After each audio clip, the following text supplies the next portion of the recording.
அஸ்வின்ஸ் இனிப்பு காரம் பேக்கரி மற்றும் செல்வ உணவகம்.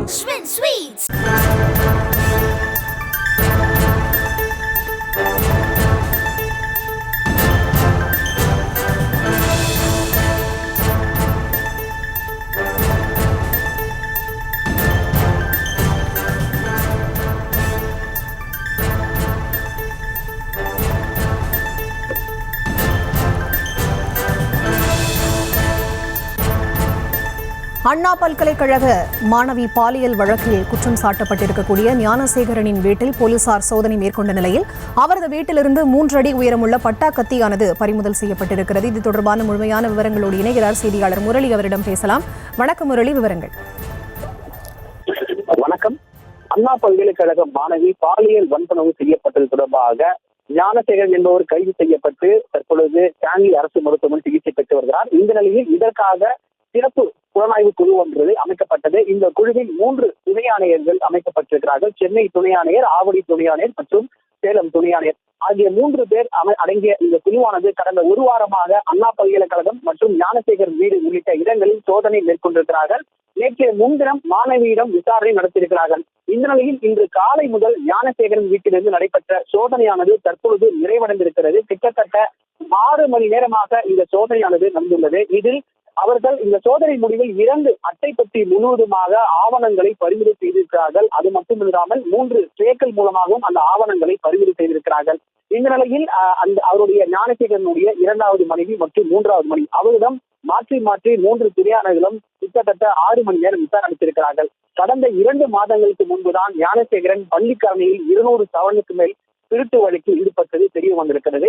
அந்த 200 சவரன்களில் இவர்களுக்கு ஏதேனும் பங்கு இருக்கிறதா, அதே போன்று இவர்களிடம் எவ்வளவு நகைகள் இருக்கின்றது, அது மட்டும் இல்லாமல் ஞானசேகரன் மீது 20 வழக்குகள் நிலுவையில் உள்ள நிலையில் இந்த திருட்டு வழக்கில் மட்டும் இவர் என்னென்ன இடத்தில் ஆவணங்களை வாங்கியிருக்கிறார், எவ்வளவு சொத்துக்கள் சேர்த்திருக்கிறார் என்பது தொடர்பாக 3 துணையாளர்களும் மாற்றி அவருடைய 2 மனைவிகளும் தொடர்ச்சியாக விசாரணை நடத்தியிருக்கிறார்கள். இந்த விசாரணையில் எழுத்துப்பூர்வமாக எழுதப்பட்டு அதே போன்று அவருடன் பறிமுதல் செய்யப்பட்ட அந்த அனைத்து ஆவணங்களையும் பறிமுதல் செய்திருக்கிறார்கள். மேலும் எவ்வளவு ஆவணங்கள் கைப்பற்றப்பட்டிருக்கிறது என்பது தொடர்பாக எழுத்துப்பூர்வமாக எழுதி 2 மனைவிகளிடம் கையொப்பமும் வாங்கியிருக்கிறார்கள். அது மட்டும் இல்லாமல் இவர் திருட்டில் ஈடுபட்ட சம்பவம் தொடர்பாக இவர்களுக்கு நகைகள் அதே போன்று வேற ஏதேனும் சொத்து ஆவணங்கள் வாங்கியிருக்கிறாரா என்கிற பல்வேறு கோணங்களில் போலீசார், அதாவது துணை ஆணையர் தலைமையிலான போலீசார் விசாரணை மேற்கொண்டிருக்கிறார்கள். இந்த விசாரணை முடிந்த பிறகு வெளியே வந்தவுடன் அவர்கள் செய்தியாளர்களை சந்திக்கவில்லை. எங்களை விசாரிக்க விடுங்கள், இன்னும் விசாரணைகள் நடைபெற இருக்கின்றது என்பதை ஒரு வார்த்தை மட்டும் கூறிவிட்டு அந்த 3 துணையாளர்களும் சென்றிருக்கிறார்கள். இதனை அடுத்து அண்ணா பல்கலைக்கழக விவகாரம் தொடர்பாக மீண்டும் பல்கலைக்கழகத்திலும் அதே போன்று ஞானசேகரன் மீண்டும் சிகிச்சை பெற்று முடிந்து வந்த பிறகு அவரிடமும் விசாரணை மேற்கொள்ள இருப்பதாக காவல்துறை தரப்பிலிருந்து தகவல்கள் வெளியாகி இருக்கிறது. இதனை அடுத்து சிகிச்சை முடிந்து அவர் நீதிமன்றத்தில் ஆஜர்படுத்தப்பட்டு மீண்டும் சிறைக்கு அனுப்பிய நிலையில் போலீஸ் காவலில் எடுத்து விசாரணை செய்ய இருப்பதாகவும் காவல்துறை தரப்பிலிருந்து தகவல்கள் தெரிவிக்கப்பட்டிருக்கிறது. அது மட்டும் இல்லாமல் கைப்பற்றப்பட்ட ஆவணங்கள் தொடர்பாக இன்னும் சில மணி நேரத்தில் தகவல்கள் தெரிய வரும் எனவும் காவல்துறை தரப்பிலிருந்து தகவல் தெரிவிக்கப்பட்டிருக்கிறது. இந்த விசாரணை பொறுத்தவரை யார் அந்த சார் என்கிற தளத்தில் பல்வேறு கட்சியினர் ஆர்ப்பாட்டத்தில் ஈடுபட்டிருக்கிறார்கள். ஆகவே இதன் பின்னணியில் யார் யாரெல்லாம் இருக்கின்றார்கள் என்பது தொடர்பாகவும் துணை ஆணையர்கள் விசாரணை நடத்தி வருகிறார்கள்.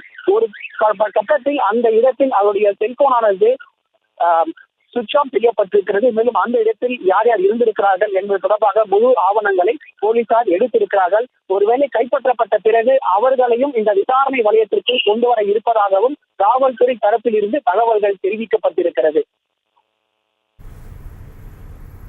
விவரங்களை வழங்கியமைக்கு நன்றி முரளி.